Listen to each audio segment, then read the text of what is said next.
No, ang dami na nila. Oh. Ang dami, nakagulang sila dito.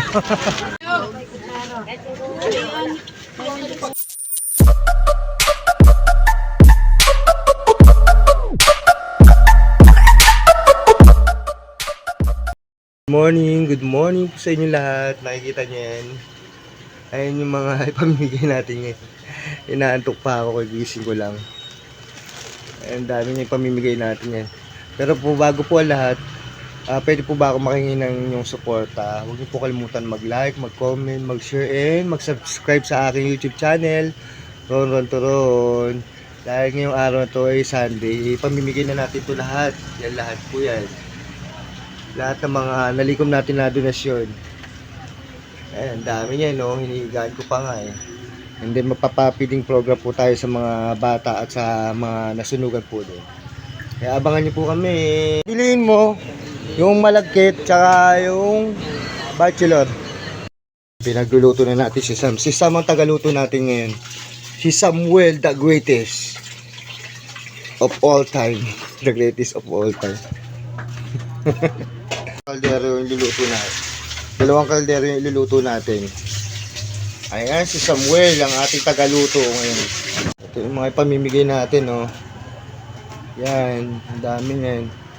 Yan yung mga ipamimigay natin ngayon. Eh, mamamalagi muna kami ni Sam.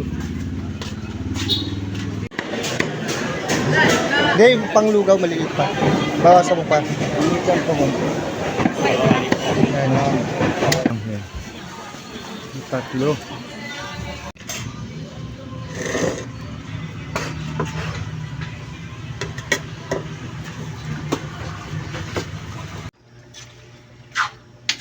Ayan, tagaluto natin, oh.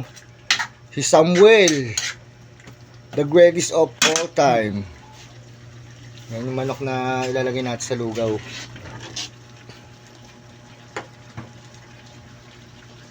Sarap ba yan? Hindi natin sure. So, may nagpahabol pa po si Ma'am Andrea Santos ng sa Bautista Street, Cabrera. Po natin yan lahat. Thank you Ma'am Andrea, salamat po. Ito na yung mga ipamimigay natin, dami oh. Ayan. Lahat yan, pamimigay natin.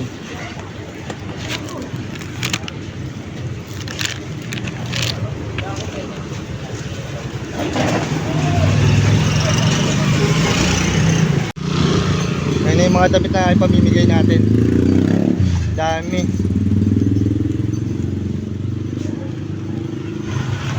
Meron din po namigay ng mga plato dito. Salamat kay Wayne dito sa kapitbahay ko. Dito tuloy. Pero Wayne, salamat sa plato na binigay mo. Ito ay mga pinamigay niya. Ayan, yung mga plato na pinabigay ni Rowena. Ayan. Tama rin natin si, yan, kumpare ko, si pare Norman. Yan. Follow niyo rin po siya sa Facebook account niya, Norman Banyes. Alright. Ronnie Alonte. Ronnie Alonte. Yan, follow siya, Norman Banyes sa Facebook account niya. And then sa YouTube channel niya, Daddy Longbak. You know, Daddy Longbak.